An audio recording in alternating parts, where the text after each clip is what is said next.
ప్రార్థన చేసుకుందాం. మమ్మల్ని మిక్కిలిగా ప్రేమించిన మా గొప్ప దేవ, నమ్మదగిన దేవా, స్తోత్రాలు తండ్రి. మీ కృపా కనికరము, వాత్సల్యత, మంచితనాన్ని బట్టి మిమ్మల్ని స్తుతిస్తున్నాం, ఆరాధిస్తున్నాం. మా దేవుడుగా, తండ్రిగా, మా ప్రభువుగా, మా రక్షకుడుగా ఉన్న విధానాన్ని బట్టి మిమ్మల్ని స్తుతిస్తున్నాం తండ్రి. మారని మాట తప్పని మహనీయుడా మిమ్మల్ని స్తుతిస్తున్నాం తండ్రి. నైనా ప్రభువా, మా జీవితంలో అనేక పరిస్థితుల గుండా మేము తీసుకెళ్తున్న గొప్ప దేవా, స్తోత్రాలు తండ్రి. నైనా శక్తి కలిగిన దేవుడు, నైనా ఆధారపడదగిన దేవుడు తండ్రి. మారని మాట తప్పని మహనీయుడు నైనా, అందరు బట్టి మిమ్మల్ని స్తుతిస్తున్నాను తండ్రి. మా పతనమైన పరిస్థితుల్లో, జారిపోయిన పరిస్థితుల్లో, పడిపోయిన పరిస్థితుల్లో, మీ నుండి దూరమైనటువంటి స్థితిలో సైతము ప్రభువా, ఏమాత్రము నేను విసుగు చెందక మమ్మల్ని మీ వైపుకు ఆకర్షించుకుంటూ ప్రభువా మమ్మల్ని ప్రేమిస్తున్న గొప్ప దేవా, స్తోత్రాలు తండ్రి. ఈ సాయంకాల సమయంలో ప్రభువా, యవనస్తుల కోరికగా చేరువచ్చిన మమ్మల్ని అందరినీ జ్ఞాపకం చేసుకున్నామని వేడుకుంటున్నాను తండ్రి. పాడేటువంటి పాటలు మీ నామ మహిమార్థమై ఉండినట్టు సహాయం చేయండి. ఇన్స్ట్రుమెంట్ ప్లేలో కావాల్సిన కృప, అదేవిధంగా పాడేటువంటి పాటల్లో కావాల్సినటువంటి కృప, ఈ యొక్క సౌండ్ సిస్టాన్ని ఆపరేట్ చేసే విషయంలో మీ కృప మాకు అనుగ్రహించమని వేడుకుంటున్నాం. వాక్య పరిచయలో మీ దాసుని మీ ఆత్మచేత నింపమని వేడుకుంటున్నాం.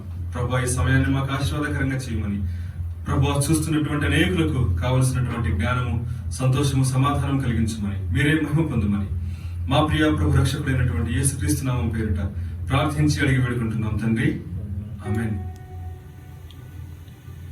అత్యున్నత సింహాసనంపై అనేటువంటి పాట పాడుకుందాం. ఇదే పాట సియోను పాటల పుస్తకము, యవ్వనస్తుల పాటల పుస్తకంలో నుండి సారే సృష్టికి మాలిక్ తు హై అనే పాటగా ఉంటుంది.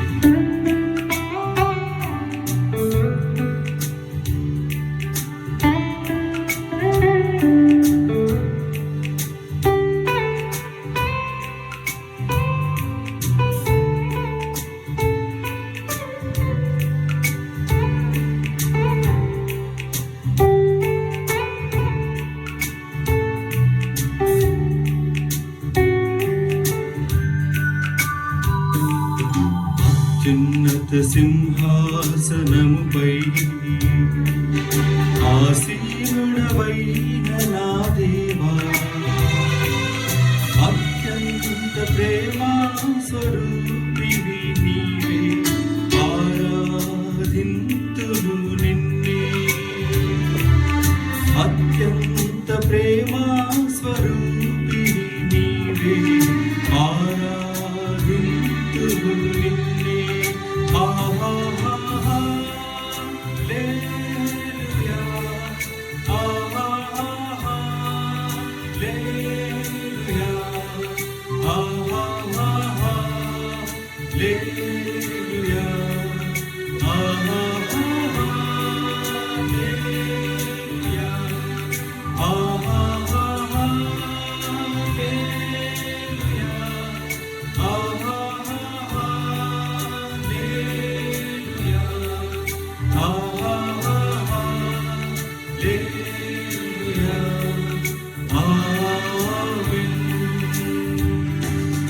ఆశ్చర్యకరుడా స్తోత్రం,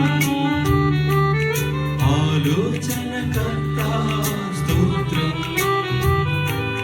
బలమైన దేవా, నిత్యుడవగు తండ్రి, సమాధాన అధిపతి స్తోత్రం. బలమైన దేవా, నిత్యుడవగు తండ్రి, సమాధాన అధిపతి స్తోత్రం.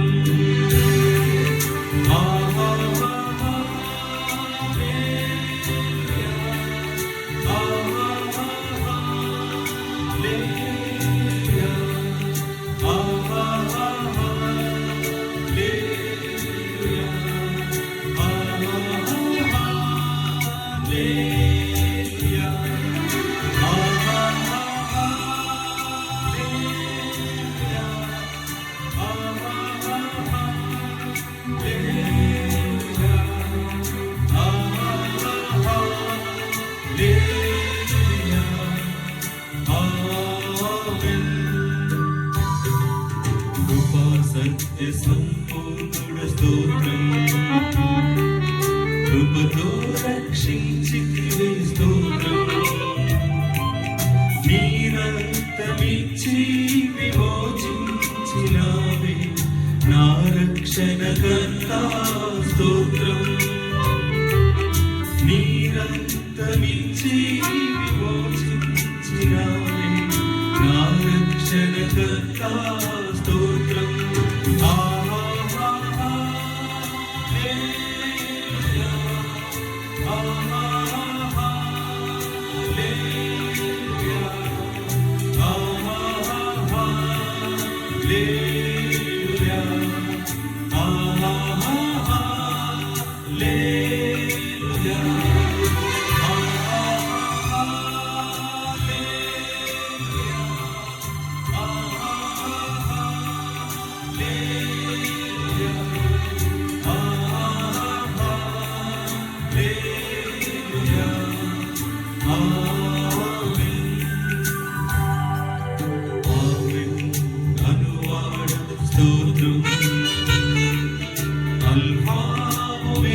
సియోను గీతములు యవనస్తుల కొరకు ప్రత్యేకంగా ఏర్పాటు చేసినటువంటి పాటల ప్రతిలో నుండి పాట సంఖ్య 9, మార్గము చూపుము ఇంటికి.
Songs of Zion, song number 39.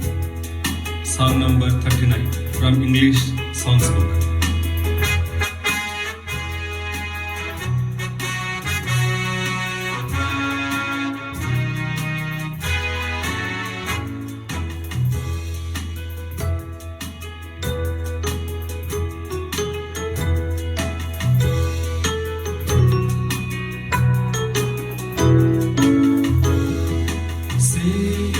Like a shepherd leader, much needed and again. In thy pleasant pastures freedom, others knew the force to pray. Blessed Jesus,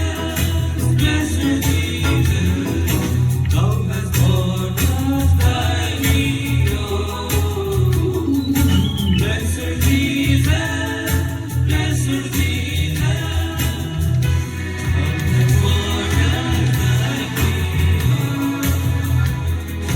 we are kind of loving render, be the garden of our way. Keep from sin defender, sing us when we go astray. Blessed Jesus, and look at us when we pray. Blessed Jesus, you look at us when we pray. Thou hast promised to receive us, poor and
సీయోను గీతములు యవనస్తుల పాటల పుస్తకంలో నుండి పాట సంఖ్య 165.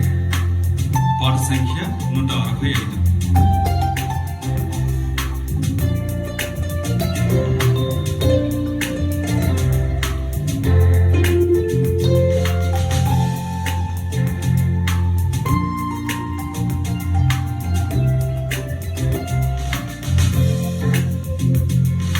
వెలువైన నీ దేహము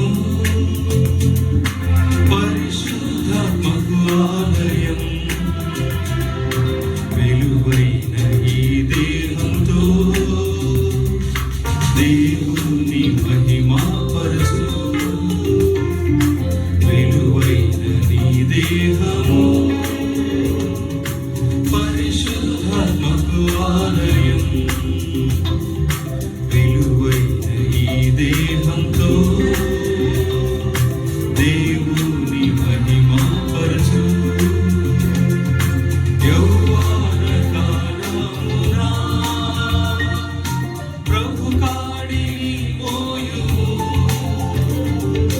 యౌవన కాలమునా ప్రభు కాడిని మోయుము.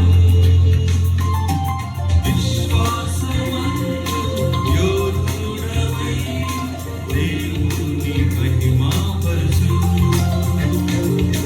విశ్వాసమందు యోధుడవై దేవుని మహిమా పరచు. నీ దేహము పరిశుద్ధాత్మకు ఆలయం,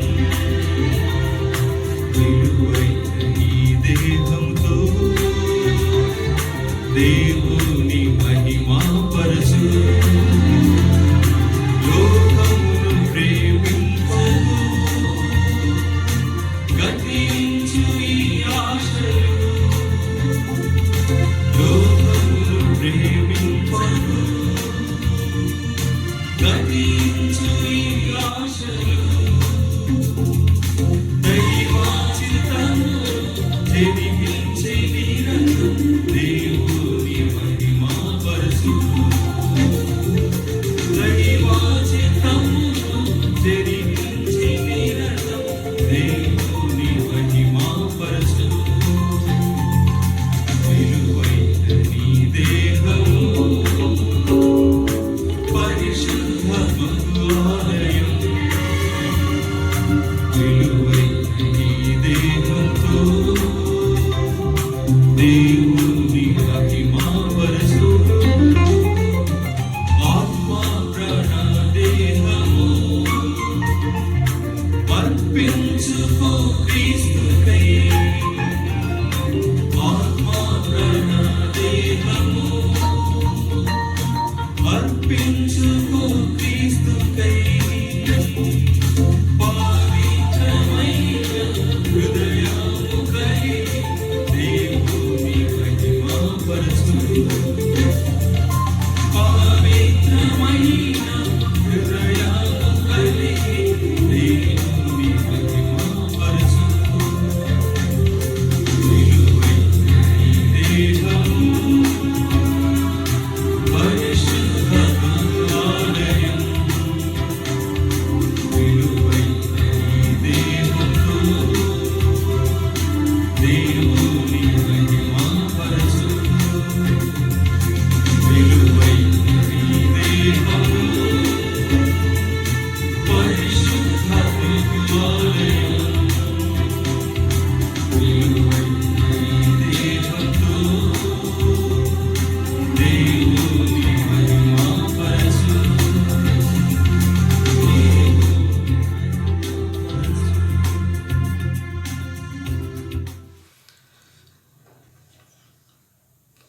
దేవుని యొక్క పరిశుద్ధమైన నామానికి మహిమ కలుగును గాక.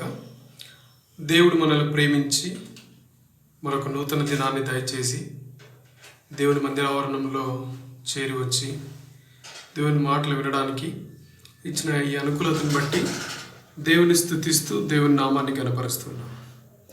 ఈ సమయంలో పరిశుద్ధ బైబిల్ గ్రంథం నుంచి యవనస్తుల కూడికకు సహాయకరంగా దేవుని వాక్యాన్ని చదువుకుందాం. పరిశుద్ధ బైబిల్ గ్రంథం నుంచి 2వ కొరింథీయులకు రాసిన పత్రిక 6వ అధ్యాయము 14వ వచనం నుంచి కొన్ని మాటలని మనం చదువుకుంటూ వస్తాం. మీరు అవిశ్వాసులతో జోడుగా ఉండకుడి, నీతికి దుర్నీతితో ఏమి సాంగత్యము, వెలుగునకు చీకటితో ఏమి పొత్తు, క్రీస్తునకు బిలియాలతో ఏమి సంబంధము, అవిశ్వాసితో విశ్వాసికి పాలెక్కడిది, దేవుని ఆలయము నాకు విగ్రహములతో ఏమి పొందిక, మనం జీవం గల దేవుని ఆలయమై ఉన్నాము. ఇంకొక వాక్య భాగాన్ని చదువుకుందాం. ఎఫెసీయులకు రాసిన పత్రిక 5వ అధ్యాయము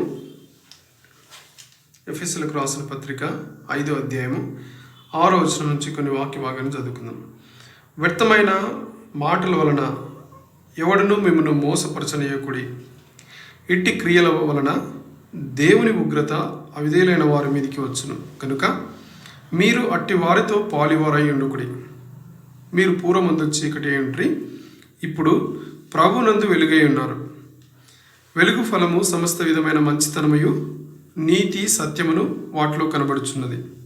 గనుక ప్రభువుకేది ప్రీతికరమైనదో దాన్ని పరీక్షించుచు వెలుగు సంబంధాల వలె నడుచుకునుడి. నిష్ఫలమైన అంధకార క్రియలతో పాలివారై ఉండక వాటిని ఖండించుడి. ఇంకొక వాక్య భాగాన్ని చదువుకుందాం.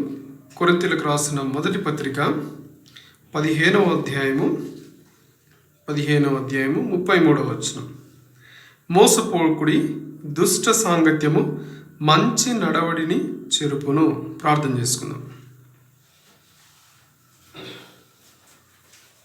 ప్రేమ గల పరలోక తండ్రి, మహాగొప్ప దేవ, మహిమోన్నతుడా, ప్రభువైన యేసుక్రీస్తు వారి నామంలో మీరు ప్రేమించి ఈ యొక్క అనుకూలమైన సమయాన్ని మీరు మాకు దయచేసినందుకు వందనాలు.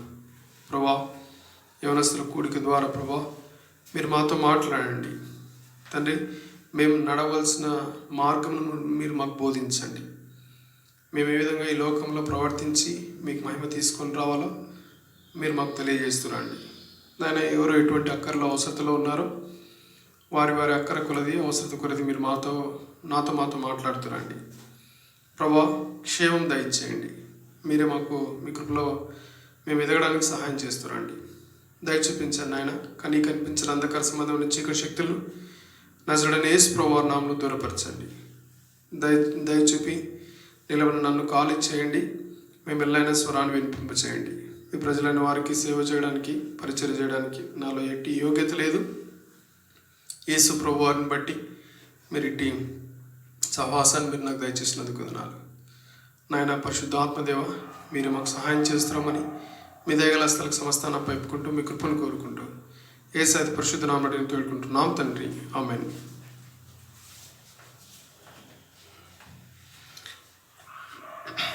మనం చదువుకునే యొక్క 3 వాక్య భాగాలలో ఒక విషయం స్పష్టంగా మనం గమనించగలం. ఏమి అంటే, జోడు, సాంగత్యము, పొత్తు, పాలు, పొందిక, ఈ విషయాల గురించి, ఒకే విషయాన్ని గురించి బైబిల్ గ్రంథము ఆయా మాటలను ఉపయోగించి మనకు తెలియజేస్తుంది. వీటన్నిటి నుంచి జోడుగా ఉండొద్దండి, సాంగత్యం చేయొద్దు, పొత్తు పెట్టుకోవద్దండి, వాళ్ళతో మీరు పాలు పంపు పొందుకోవద్దు, మీరు ప్రత్యేకంగా ఉండండి. ఎఫెసీ పత్రిక 5వ అధ్యాయంలో మనం చదువుకున్న వాక్య భాగంలో మీరు అట్టివారితో పాలివారై ఉండకుడి. మరి కొరింథీయులకు రాసిన పత్రిక 15వ అధ్యాయం 33వ వచనంలో దుష్ట సాంగత్యం, ఒకవేళ అటువంటి వారితో మనం పాలివారై ఉంటే, వారితో మనం సాంగత్యం చేసి జోడుగా ఉండి వారితో మనం పొత్తు పెట్టుకొని ఉంటే అది మంచి నడవడికను జరుపుతుంది. మంచి నడవడిక, సాంగత్యము మనకు ఇది సర్వసాధారణంగా వినే విషయం. ప్రతి రోజులో మనము అనుదినంలో దీని గురించి మనం మాట్లాడుతూ వస్తాం. స్నేహితులు, స్నేహము అనే విషయాల గురించి. లోకంలో ఒక మాట మనకు చెప్పబడుతూ వస్తుంది. నీ స్నేహితుడు ఎవరో చెప్పు, నువ్వు ఎలాంటి వాడో నేను చెప్తాను అంటది. అంటే స్నేహితుల యొక్క ప్రభావము, లేకపోతే ఒక మనిషి యొక్క జీవితంలో మానవ సంబంధాల యొక్క ప్రభావం చాలా ఎక్కువ ఉంటుంది. ఈ మానవ సంబంధాల ప్రభావంలో కుటుంబం యొక్క ప్రభావం ఒక వ్యక్తి పైన కొద్ది వరకు, తల్లిదండ్రుల యొక్క ప్రభావము, అన్నదమ్ముల యొక్క ప్రభావము, ఈ విధంగా స్నేహితుల యొక్క ప్రభావం కూడా మనకు ఉంటుంది. రక్త సంబంధికుల యొక్క ప్రభావం ఉందంటే దాంట్లో ఏం ఆశ్చర్యం ఉండకపోవచ్చు. మరి స్నేహితుల యొక్క ప్రభావం ఉందంటే కొద్ది వరకు ఆలోచించాలి. ఈ స్నేహితులు మన యొక్క దిశను నిర్దేశం చేసేవారుగా ఉంటారు. మన గమ్యాన్ని నిర్ణయించే వాళ్ళుగా ఉంటారు. కొన్నిసార్లు చాలాసార్లు మనము ఎక్కువగా మానవ సంబంధాలలో ప్రభావితమైన సంబంధం ఏదైనా ఉందంటే అది స్నేహం నుంచే ఎక్కువసార్లు మనం ప్రభావితం అయితే ఉంటాం. ఇవి చాలాసార్లు మనము తీసుకునే నిర్ణయాలు అవి సరైనవి కానీ లేకపోతే ఇంకొకటి సరైనవి కాకపోయినప్పటికీ కూడా అవి దేని నుంచి వస్తాయంటే స్నేహంతో కలిగి ఉన్న ఆ యొక్క సంబంధ బాంధవ్యాన్ని బట్టి, ఆ ప్రభావాన్ని బట్టి మనం నిర్ణయాలు చేసేవాళ్ళుగా ఉంటాం. మనకు కనిపించే అన్ని స్నేహాలు కూడా సరైనవే, అన్ని నిర్ణయాలు కూడా సరైనవే, అన్ని మార్గాలు కూడా సరైనవే అనే తలంపుతో చాలాసార్లు మనం తలస్తూ ఉంటాం. అయితే దేవుని వాక్యము మనకు స్పష్టంగా సెలవిస్తుంది. సామెతల గ్రంథము 14వ అధ్యాయము 12వ వచనంలో, సామెతల గ్రంథము 14వ అధ్యాయము 12వ వచనంలో, ఒకని ఎదుట సరియైనదిగా కనబడు మార్గము కలదు, అయితే తుదకు అది మరణమునకు త్రోవ తీయను. ఒకని ఎదుట సరైనదిగా కనబడు మార్గం ఉంటుంది. ప్రతి ఒక్కరు ఆలోచించుకున్నప్పుడు నేను తప్పు చేయడం లేదు, నేనేం తప్పు చేస్తున్నా, నేను మాట్లాడుతున్నది కరెక్టే కదా, నేను చేస్తున్న నిర్ణయం కరెక్టే కదా, నేను చేస్తున్న స్నేహం కూడా కరెక్టే కదా, సరైనదే కదా అని అనుకుంటాం. కానీ అది మనం ఆలోచించుకున్నట్లుగా ఆలోచించుకుంటూ పోతే దేవుని వాక్యం ప్రకారం అది సరైనదిగా మనకు కనబడుతూ ఉంటుంది. అయితే తుదకు అది మరణానికి దారి చేస్తుంది. అయితే మనకు దేవుని యొక్క వాక్య వెలుగులో ఎటువంటి స్నేహము మనం కలిగి ఉండాలి, ఎటువంటి స్నేహం మనం కలిగి ఉండకూడదు అనే విషయాలు దేవుని యొక్క వాక్యంలో మనకు స్పష్టంగా సెలవిస్తుంది. ఎందుకంటే దేవుని వాక్యము మనకు 119వ కీర్తనలో ఏ సంబంధానైనా సరే, ఏ ఆలోచన అయినా సరే మనము దేవుని యొక్క వాక్యంతో సరి చేసే మన నిర్ణయాలు చేసేవారిగా ఉండాలి. ఎందుకంటే దేవుని యొక్క వాక్యంతో మనం సరి చేసి నిర్ణయాలు చేసేవారిగా లేకపోతే అది ఎంతో మనకు నష్టాన్ని తీసుకొచ్చేదిగా ఉంటుంది. ఎందుకంటే దేవుని వాక్యం స్పష్టంగా సెలవిస్తుంది, నీ వాక్యము నా పాదములకు. దేవుని వాక్యం స్పష్టంగా సెలవిస్తుంది. దేవుని యొక్క వాక్య వెలుగులో మన సంబంధాలు, మానవ సంబంధాలు ఏ విధంగా ఉండాలి అని మనం గ్రహించడానికి దేవుని వాక్యాన్ని మనము వాక్య వెలుగులో మనం చూసుకుంటూ వస్తాం. నీ వాక్యము నా పాదములకు దీపము, నా త్రోవకు వెలుగు. మనకు 119వ కీర్తనలో 9వ వచనంలో, యవనస్తులు దేని చేత తమ నడతను శుద్ధిపరచుకుందరు, నీ వాక్యమును బట్టి దాన్ని జాగ్రత్తగా చూచుకున్న చేతనే కదా. మన యొక్క నడతను శుద్ధి చేసుకోవడానికి, మన సంబంధాలను మెరుగుపరచుకోవడానికి, సరైన సంబంధాలను కలిగి ఉండడానికి, వీటన్నిటి కూడా మనం తెలుసుకోవడానికి దేవుని యొక్క వాక్య వెలుగులో మన యొక్క సంబంధాలని మనం కలిగి ఉండే వారిగా ఉండాలని దేవుడు కోరుకుంటూ వస్తాడు. ప్రతి సంబంధాన్ని కూడా, ప్రతి ఆలోచనను కూడా దేవుని వాక్యం చేత స్థిరపరచబడి, ఆమోదించబడి ఆ విధంగా ముందుకు వెళ్ళగలిగితే మనకెంతో ఆశీర్వాదకరంగా ఉంటుంది. బైబిల్లో పరిశుద్ధ గ్రంథంలో మంచి స్నేహితుల గురించి, మంచి స్నేహాన్ని గురించి చెప్పబడింది. చెడు స్నేహితుల గురించి, చెడు స్నేహాన్ని గురించి కూడా చెప్పబడింది. మంచి స్నేహితులు మనం చదివినప్పుడు ఏ విధంగా ఉండాలో మనం నేర్చుకునేవారుగా ఉంటాం.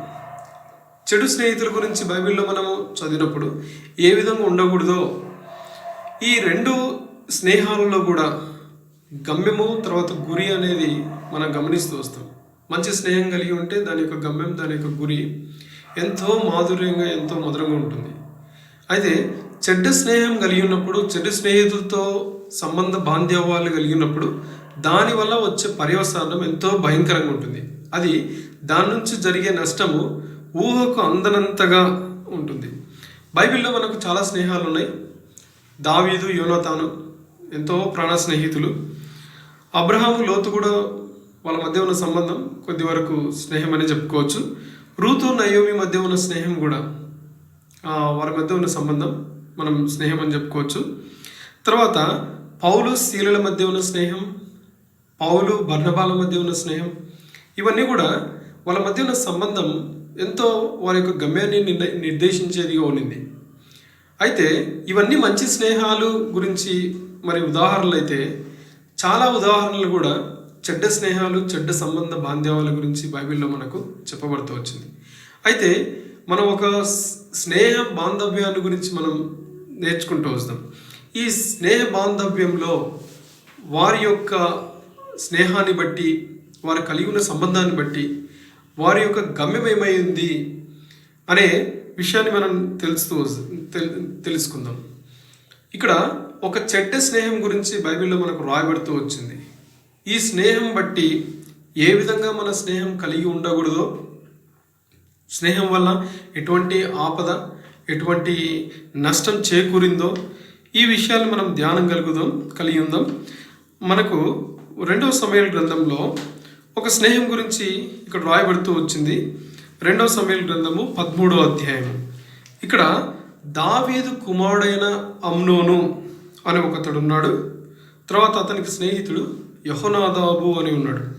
2వ సమూయేలు గ్రంథము 13వ అధ్యాయం కొన్ని వచన భాగాలు నేను చదువుతాను. తర్వాత దావీదు కుమారుడు అబ్షాలోమునకు తామారును ఒక సుందరివతి సహోదరి ఉండగా, దావీదు కుమారుడుగా అమ్నోను ఆమెను మోహించును. తామారు కన్యకైనందున ఆమెకు ఏమి చేయవలనను దుర్లభమని అమ్నోను గ్రహించి చింతాక్రాంతుడై తన చెల్లెలైన తామారును బట్టి చిక్కిపోయాను. అమ్నోనునకు మిత్రుడు ఒకడు ఉండెను. అతడు దావీదు సహోదరుడైన షిమ్యా కుమారుడు. అతని పేరు యెహోనాదాబు. ఈ యెహోనాదాబు బహు కపటం గలవాడు. ఇక్కడ ఒక స్నేహం గురించి రాయబడుతూ వచ్చింది. దావీదు మొదటి కుమారుడు, జ్యేష్ఠ కుమారుడు అమ్నోను, అతని యొక్క స్నేహితుడు యెహోనాదాబు. అమ్నోను మొదటి జ్యేష్ఠ కుమారుడు అయిన అమ్నోను తన హృదయంలో ఒక విషయాన్ని కలిగి ఉండి చిక్కిపోతూ ఉన్నాడు. చిక్కిపోతూ, తలస్తూ, ఆలోచిస్తూ వ్యసనం కలిగి ఉన్నాడు. ఈ వ్యసనం కలిగి ఉండడానికి కారణం ఏంటంటే తన యొక్క సహోదరుడు అంటే ఒకే తండ్రి వేరే తల్లికి జన్మించిన ఆ యొక్క సహోదరి, అబ్షాలోము యొక్క సొంత సహోదరి అయిన తామారు పట్ల తను కామవాంఛ కలిగి ఉన్నాడు. అతనికి కలిగి ఉన్నది లస్ట్, తన హృదయంలో కామవాంఛ, కామాతురత. ఆమెను మోహించాడు. ఈ మోహించిన ఈ యొక్క అమ్నోను ఇతను రాజకుమారుడై ఉన్నాడు. దావీదు యొక్క పెద్ద కుమారుడు. దావీదు యొక్క సింహాసనాన్ని దావీదు తర్వాత అధిష్ఠించడానికి అన్ని హక్కులు కలిగిన వాడు. ఇటువంటి అమ్నోను తన హృదయంలో ఒక మోహం కలిగి ఉన్నాడు. దేవుని వాక్యం మనకు స్పష్టంగా సెలవిస్తుంది, హృదయం అన్నిటికంటే మోసకరమైనది, బహుఘోరమైన వ్యాధి కలది, దాన్ని గ్రహించగలిగిన వాడు. నిజంగా సర్వసాధారణంగా మనము హృదయం యొక్క తలంపులు, హృదయం యొక్క నడవడికను మనం గ్రహించలేము. అది దేవుని వాక్యం చేత మాత్రమే సరిచేయబడుతుంది. మనిషి యొక్క ఉద్దేశాలతో కానీ, మనిషి యొక్క తలంపులతో కానీ, ఆలోచనతో కానీ సరిచేయబడదు. కానీ దేవుని యొక్క ఉద్దేశాలు, దేవుని యొక్క తలంపులు, దేవుని యొక్క ఆజ్ఞల ద్వారా మాత్రం సరిచేయబడుతుంది. ఇటువంటి హృదయాన్ని అమ్నోను మోసంతో, తర్వాత మోహంతో నింపుకొని ఉన్నాడు. ఈ అమ్నోను అనే మాటకు అర్థం ఏంటంటే ఫెయిత్ఫుల్, నమ్మకమైన వాడు. ఈ నమ్మకంగా ఉండవలసిన ఈ అమ్నోను తన జీవితంలో మోసాన్ని నింపుకొని ఉన్నాడు. నమ్మకంతో తన హృదయం నింపుకోవాల్సిన అమ్నోను మోసంతో నింపుకొని ఉన్నాడు. చిక్కిపోయినాడు, రోజు రోజుకి చిక్కిపోయినాడు. తన చెల్లెలైన తామారును బట్టి చిక్కిపోయాను. దేవుని వాక్యంలో ఎంతో స్పష్టంగా రాయబడుతూ వచ్చింది, చిక్కిపోతూ ఉన్నాడు తన చెల్లెలైన తామారును బట్టి. మానవ సంబంధాలు ఎంతో దిగజారిపోయినాయి. మానవుని యొక్క స్థితి మానవుడిగా ప్రవర్తించడం కాకుండా పశువుగా ప్రవర్తించే స్థితి మనుషులకు ప్రవేశించింది. మనం కూడా ఈ దినాల్లో న్యూస్ పేపర్లలో, టీవీలలో అక్కడ ఇక్కడ మనం న్యూస్ వింటూ వస్తాం. ఈ విధంగా జరిగింది, మానవ సంబంధాలు ఇంత దిగజారిపోయినాయి, మానవుడు మృగంగా ప్రవర్తించినాడు, మానవుడు ఈ విధంగా చేసినాడు, పలాని వ్యక్తి ఈ విధంగా జరిగించినాడు, పలాని వ్యక్తి ఈ విధంగా చేసి మరణమైనాడు, ఆత్మహత్య చేసుకున్నాడు, హత్య గావింపమన్నాడు. ఇవన్నీ కూడా మనం చదువుతూ వస్తాం. చాలాసార్లు మానవుని యొక్క సంబంధాలు దిగజారిపోతున్నాయి. తన సొంత చెల్లెలైన ఈమెను మోహించినాడు. దేవుని వాక్యం మనకు స్పష్టంగా సెలవిస్తుంది. మత్తయి సువార్త 5వ అధ్యాయంలో 27వ వచనంలో ఏమని రాయబడిందంటే, వ్యభిచారం చేయవద్దని చెప్పబడిన మాట మీరు విన్నారు కదా, నేను మీతో చెప్పినదనగా ఒక స్త్రీని మోహపు చూపుతో చూచు ప్రతివాడు అప్పుడే తన హృదయమందు ఆమెతో వ్యభిచారం చేసిన వాడగును. నీ కుడికన్ను నేను అభ్యంతరపరిచినడలా దాన్ని పెరికి నీ యుద్ధ నుంచి పారవేయము. నీ దేహమంతా నరకంలో పడవేయబడకుండా నీ అవయవంలో నొకటి నశించుట నీకు ప్రయోజనకరం కదా.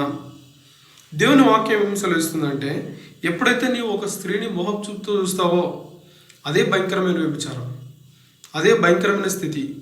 దాని నుంచి నువ్వు తప్పింపబడాలి, దాని నుంచి విడిపింపబడాలి అనేది దేవుని యొక్క కోరిక. తన సొంత సహోదరైన ఈ యొక్క తామారును అమ్నోను మోహించినాడు.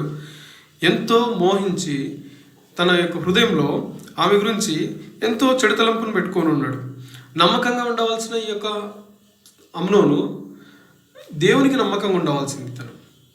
దేవునికి నమ్మకంగా ఉండవలసింది, తన యొక్క తండ్రికి నమ్మకంగా ఉండవలసింది, తన యొక్క సహోదరికి కూడా నమ్మకం ఉండవలసిన అతను. అయితే తన యొక్క హృదయంలో ఉన్న యొక్క వాంఛను ఎవరితో బయట పెట్టాలో తెలియదు. చాలాసార్లు మనం రహస్యాలన్నింటిని కూడా ఎవరితో బయట పెడతామంటే, ఎవరితో చెప్పుకోకూడదో వాళ్ళతో చెప్తాం, ఎవరితో చెప్పాలో వాళ్ళతో చెప్పము. అయితే ఈ అమ్నోనుకు దావీదు సహోదరుడైన షిమ్యా కుమారుడు ఒకడు స్నేహితుడున్నాడు, ఒక మిత్రుడున్నాడు. ఇతని పేరు యెహోనాదాబు. ఇతని గురించి రాయబడిన మాట ఏంటంటే, యెహోనాదాబు బహు కపటం గలవాడు, చాలా కపటి. He's very hypocrite. బయటకు ఒక రకమైన ఆలోచన, అంతరంగంలో ఒక రకమైన ఆలోచన. స్నేహితుల్లో కూడా చాలామంది ఇటువంటి గుణాన్ని కలిగి ఉంటారు. ఇది వాళ్ళ పైనకి మనకు కనిపించే కానీ వాళ్ళ అంతరంగంలో ఇటువంటి ఆలోచన చేత నింపబడి ఉంటారు. బయటికి కనిపించేదంతా కూడా తన యొక్క వస్త్రధారణ, తన యొక్క మాట తీరు, ఇవంతా మనకు బయటికి కనిపిస్తాయి కానీ హృదయంలో కపటం దాచుకుని ఉండేది. దీనివల్ల వచ్చే పర్యవసానం ఏంటంటే, అతను వేరే వాళ్ళను నష్టపరిచేవాడుగా ఉంటాడు. పైకి ఒక మాట, హృదయంలో ఒక మాట, పైకి ఒక నడవడిక, హృదయంలో ఒక నడవడిక. ఇటువంటి నడవడిక ద్వారా ఎంత నష్టం అంటే, యెహోనాదాబు ఈ యొక్క వరుసకు సహోదరుడైన యెహోనాదాబు తర్వాత బహు కపటం కలిగిన వాడు. చెడు అమ్నోను జీవితంలో చూసినప్పుడు సొంత సహోదరుడే గద్దించాల్సింది పోయి దాన్ని ఎంతో ప్రోత్సహించి అమ్నోనికి ఎంతో నష్టం తీసుకొచ్చినాడు. ఏమని ప్రోత్సహించినాడంటే, ఇక్కడ చూడండి 5వ వచనంలో, యెహోనాదాబు నీవు రోగి వెళ్ళినట్టు వేషం వేసుకుని నీ మంచం మీద పండుకుని ఉండము. నీ తండ్రి నిన్ను చూచుటకు వచ్చినప్పుడు నీవు నా చెల్లెలైన తామారును సిద్ధం చేసిన భోజనము నేను భుజించినట్లు ఆమె వచ్చి నేను చూచుండగా దాన్ని సిద్ధం చేసి నాకు సెలవిచ్చినట్లు సెలవిమని అడుగుమని అతన్ని బోధింపగా అమ్నోను పడక మీద పడుకునేను. అమ్నోనికి ఒక బోధించినాడు.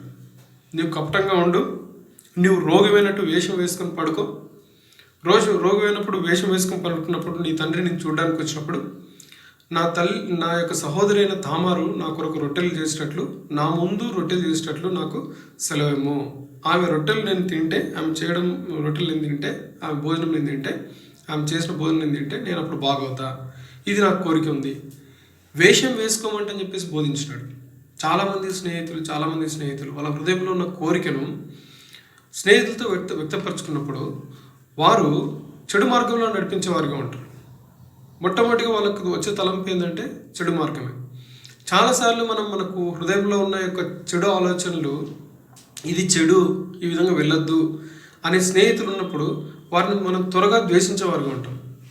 ఎందుకంటే దేవుని యొక్క వాక్యం ప్రకారం మనకు మేలు కోరేవాడు, మనల్ని బాగు చేయాలనుకునేవాడు చాలాసార్లు గద్దిస్తాడు, చాలాసార్లు హెచ్చరిస్తాడు. హెచ్చరికలు, గద్దింపులు చాలాసార్లు మనకు అవి చేదు గుళికలుగా ఉంటాయి. అయితే అవి మన స్వస్థపరిచేవిగా, మన జీవితాన్ని మంచి మార్గంలో నడిపించేదిగా ఉంది అని మనం గ్రహించాం. అమ్నోను జీవితంలో ఒక స్నేహితుడున్నాడు, బహుకపటం కలిగిన వాడు ఒక ఆలోచన చెప్తున్నాడు. నీ వేషం వేసుకొని పడుకో, వేషం వేసుకొని ఉండు, ఒక ముసుగు ధరించి నీ హృదయంలో ఉన్న కోరికను నెరవేర్చుకోవడానికి ఇది సరైన సమయము. ఒక కుటుంబంలో చిచ్చు పెడుతున్నాడు. రాజు కుటుంబంలో రాజకుమారుడైన అతను సింహాసనాన్ని అధిష్ఠించాల్సిన అమ్నోను జీవితంలో రాంగ్ డైరెక్షన్ ఇస్తున్నాడు. చాలాసార్లు హృదయంలో ఉన్న కోరికను, హృదయంలో ఉన్న ఆలోచనలు నెరవేర్చుకోవడానికి మనిషి ప్రయత్నాలలో చాలాసార్లు తొందరగా చెడుకు మనం అట్రాక్ట్ అయ్యేవాళ్ళుగా ఉంటాం. ఈ లోక స్నేహము దేవుని దృష్టికి ఎంతో వెర్రితనం. ఈ లోక స్నేహము దేవుని దృష్టికి ఎంతో వెరితనంగా ఉంది. దేవుని వాక్యం స్పష్టంగా తెలుస్తుంది. నీకు అవిశ్వాసులైన వారితో నీకు పొందెక్కడిది, జోడెక్కడిది, వారితో మీరు పొందు చేయదండి, వాళ్ళతో స్నేహం చేయదండి, పొందికి పెట్టుకోవద్దండి. అమ్నోను జీవితంలో అమ్నోను తనకు కలిగి ఉన్న ఈ యొక్క స్నేహితుడు తను ఒకవేళ అప్పుడు గద్దించి ఉంటే తన ముందు ఎంతో మంచి భవిష్యత్తు ఉండేదేమో, తన ముందు ఒక రాజ్యానికి రాజుగా అయ్యేవాడేమో. అయితే తన చెడు స్నేహం వల్ల ఎంతో నష్టపోయినాడు. ఈ చెడు స్నేహం వల్ల ఎంత నష్టపోయినాడంటే దేవునికి వ్యతిరేకమైనాడు. లేవి గ్రంథంలో రాయబడింది. లేవి గ్రంథం 18వ అధ్యాయంలో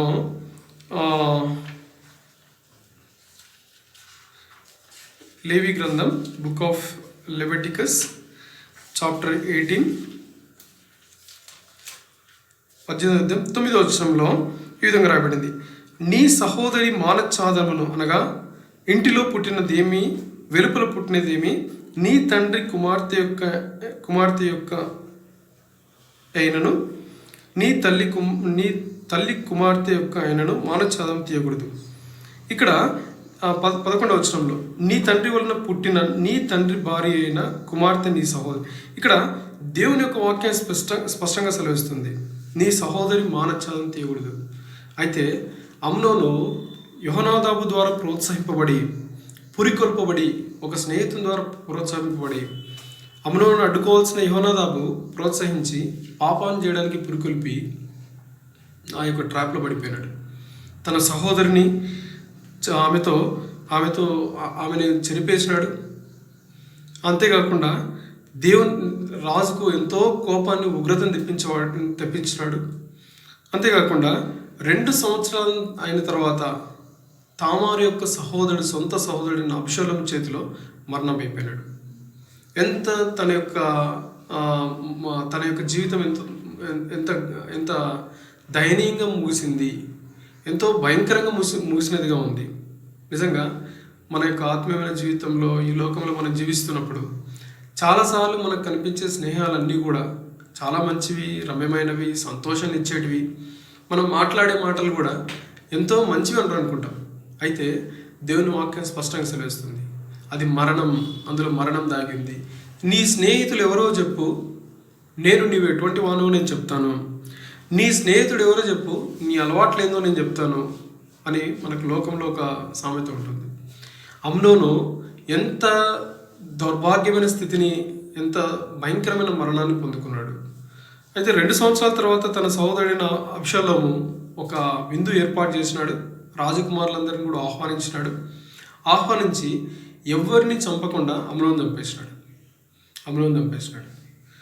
చంపేసినప్పుడు అప్పుడు కూడా ఈ యెహోనాదాబు ఒక మాట అంటున్నాడు దావీదుతో. 32వ వచనం సమూయేలు 2 సమూయేలు గ్రంథము 13వ అధ్యాయము 32వ వచనంలో, దావీదు సహోదరుడైన షిమ్యాకు పుట్టిన యెహోనాదాబు దీన్ని చూచి, రాజకుమారులైన యవనస్తులందరినీ వారు చంపిరని నా ఏలినవాడగు నీవు తలంచవద్దు, అమ్నోను మాత్రమే మరణమాయను. ఏలైనగా అతడు అబ్షాలోము చెల్లెలైన తామారును బలవంతం చేసిన నాటి నుంచి అబ్షాలోము అతను చంపవాలని తాత్పర్యంతో ఉండేనని అతని నోటి మాటను బట్టి నిశ్చయించుకునవచ్చును.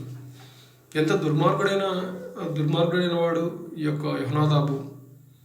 మరణానికి ప్రోత్సహించినాడు, పాపానికి ప్రోత్సహించి తన సొంత సహోదరిని పాడు చేసినాడు. పాడు చేసిన తర్వాత అమ్నోను మరణమైన తర్వాత ఈ అమ్నోను మరణం ఆ సమయంలో కూడా నోరు తెరిచి రాజుతో చెప్తున్నాడు.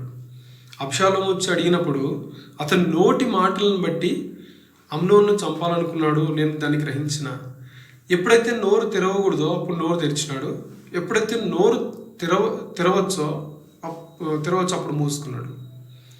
తన యొక్క సహోదరుడు తనతో చెప్తూ వచ్చినప్పుడు తన యొక్క సహోదరి గురించి, నేను చిక్కిపోవడానికి కారణము నా తమ్ముడు అబ్షాలోము సహోదరి అయిన తామారే కారణము, నేను ఆమెను మోహించి ఉన్నానని తన పాపం గురించి చెప్పినప్పుడు తను గద్దించాల్సిన అమ్నోను గద్దించకుండా తనను పాపానికి ప్రోత్సహించి ఒక కుటుంబంలో చుచ్చుపెట్టి ఒకరి జీవితం నాశనం చేసి అక్కడి నుంచి అతని మరణానికి కారణమైనాడు. అంతేకాకుండా రాజు దగ్గర నిలబడి నేను అతన్ని గ్రహించిన అబ్షాలోము యొక్క హృదయాన్ని గ్రహించిన భయంకరమైన స్నేహితులు ఈ దినాల్లో మన చుట్టుపక్కల ఉన్నారు. మనం కోరుకున్న మన స్నేహితులు, మన చుట్టుపక్కల ఉన్న స్నేహితులు మనకు మేలు చేసేవాళ్ళు కాదు. నీ స్నేహితుడు ఎవరో చెప్పు, నీ యొక్క గమ్యం ఏందో, నీ యొక్క భవిష్యత్తు ఏదో నేను చెప్తాను. అబ్షాలోముకి యెహోనాదాబు స్నేహితుడు ఉన్నాడు కపటి. తను ఎటువంటి పాచికైతే చేసినాడో తామారుని మోహించడానికి, అటువంటి పాచికనే అబ్షాలోము అమ్నోను చంపడానికి కూడా ఇచ్చినాడు. నా సహోదరి యొక్క భోజనం చేత నేను ఆరోగ్యం బాగైతే అన్నాడు. అదే భోజనం పెట్టి అబ్షాలోము, తామారు సహోదరుడైన అబ్షాలోము అమ్నోను చంపేసినాడు. దేంతో అయితే తన పాపాన్ని ప్రారంభించినాడో దాంతో తన ముగింపు ఉన్నింది. మన జీవితంలో కూడా స్నేహితులు ఎంతో ప్రభావితం చేసేవాళ్ళుగా ఉన్నారు. మన జీవితంలో ఒక నిజ స్నేహితుడు ఉన్నాడు, ప్రభువైన యేసుక్రీస్తు వారు. ఆయన నిజ స్నేహితుడి గురించి మనకు రాయబడుతూ వచ్చింది. మొదటి సామెతల గ్రంథంలో నిజ స్నేహితుని గురించి సామెతల గ్రంథము 17వ అధ్యాయము 17వ వచనం. నిజమైన స్నేహితుడు విడవక ప్రేమించును, దుర్దశలో అట్టివాడు సోదరుడుగా ఉండును. నిజమైన స్నేహితుడు విడవక ప్రేమించేవాడు. ఈ అమ్నోనుకు కలిగి ఉన్న స్నేహితుడు యెహోనాదాబు బహు కపటి. తను భోజనానికి వెళ్ళినప్పుడు అతనితో పాటు ఇతడు వెళ్ళలేదు, అతనితో పాటు ఉండేవాడు కాదు. తను నెట్టివేసి తను ఒడ్డుకుండేవాడు. చాలామంది స్నేహితులు మన చుట్టుపక్కల ఉన్న వాళ్ళు మనం బాగున్నప్పుడు మనతో పాటు ఉంటారు, మనం ఏం దుర్దశలో ఉన్నప్పుడు మనతో పాటు ఉండేవాళ్ళు కాదు. ఈ యెహోనాదాబు మాటను విని పాపంలో ఓడిపోయి ఎంతో పాపాన్ని ఒడిగొట్టుకున్నాడు. దేవునికి వ్యతిరేకంగా, దేవునికి అపనమ్మకస్తుగా జీవించినాడు. తన తండ్రి అయిన దావీదును మోసం చేసినాడు, అపనమ్మకస్తుగా ఉన్నాడు. తన సహోదరిని మోసం చేసినాడు, తన సహోదరి అయిన తామారుని మోసం చేసినాడు, అక్కడ అపనమ్మకస్తుగా ఉన్నాడు. అమ్నోను అనే మాట అర్థాన్ని పూర్తిగా కోల్పోయినాడు. దేవునికి నమ్మకంగా లేడు, తండ్రికి నమ్మకంగా లేడు, సహోదరికి కూడా నమ్మకంగా లేడు. చాలాసార్లు మనం మంచి పేర్లు పెట్టుకుంటూ వస్తాం, దానికి నమ్మకంగా మనం లేకపోతే అది మనపైన మన స్నేహితుల యొక్క ప్రభావం ఎక్కువగా ఉండేదిగా ఉంది. అయితే ప్రభువైన యేసుక్రీస్తు వారు ఉన్నారు, ఆయన స్నేహితుల గురించి ఒక మాట అంటూ వచ్చినాడు.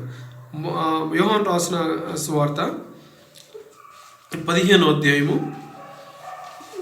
యోహాను రాసిన సువార్త 15వ అధ్యాయము 12వ వచనం నుంచి, నేను మిమ్మల్ని ప్రేమించిన ప్రకారము మీరు ఒకరినొకడు ప్రేమించవాలన్నదే నా ఆజ్ఞ.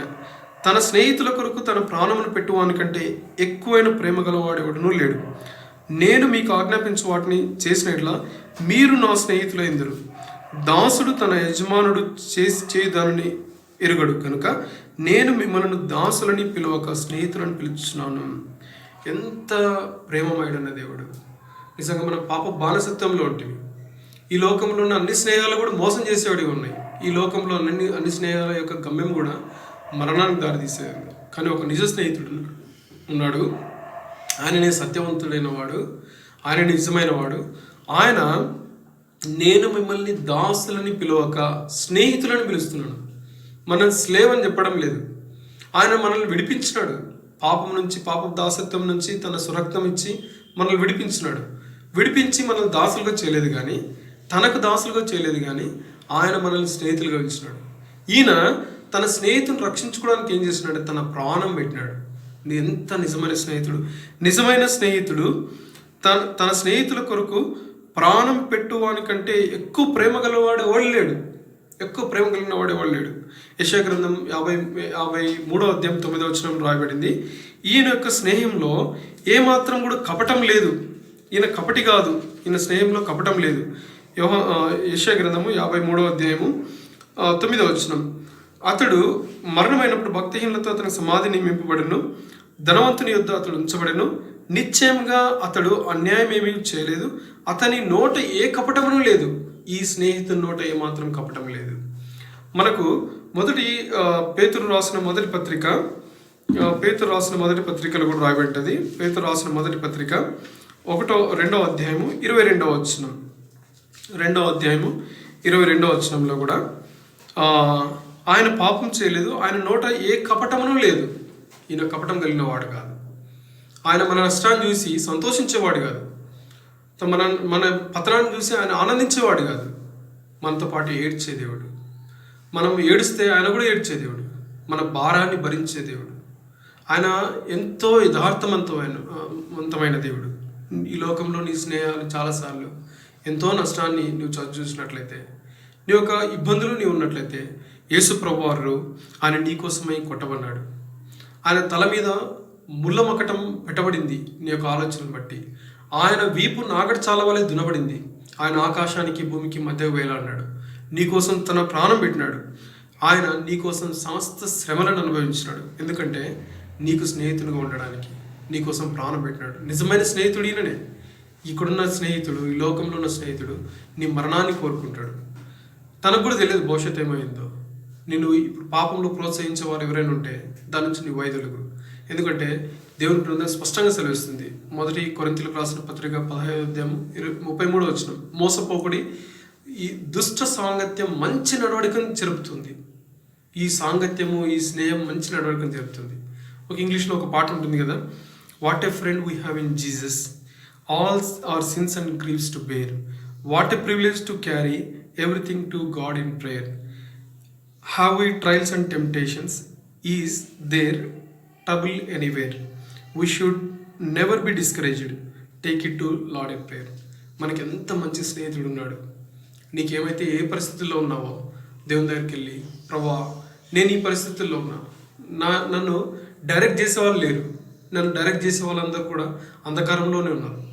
వారికి నా భవిష్యత్తు అంటూ కూడా ఏం తెలియదు, కానీ నా భవిష్యత్తు ఎరిగిన వాడిని నీవే నా కోసం నిజమైన స్నేహితునిగా ప్రాణం పెట్టినావు. నా కోసం కల్వరిలో వెళ్ళాను. ప్రభా నా జీవితంలో నా యొక్క భవిష్యత్తును, నా యొక్క గమ్యాన్ని మీరే నిర్దేశించండి. మీరు తప్ప నాకు ఎవరు ఆధారం లేరని నీ ఒంటరిగా కూర్చొని ఆయన దగ్గర ఏడ్చినట్లయితే నీ యొక్క మరణం నుంచి ఒకని ఎదురు సరైనదిగా కనబడే త్రోవగలదు, అది తుదకు మరణంకు దారితీస్తుంది. అటువంటి మరణపు మార్గం నుంచి ప్రభువే రక్షించడానికి సమర్థుడైన వాడు. రండి మోకరించండి, ప్రార్థన చేసుకుందాం.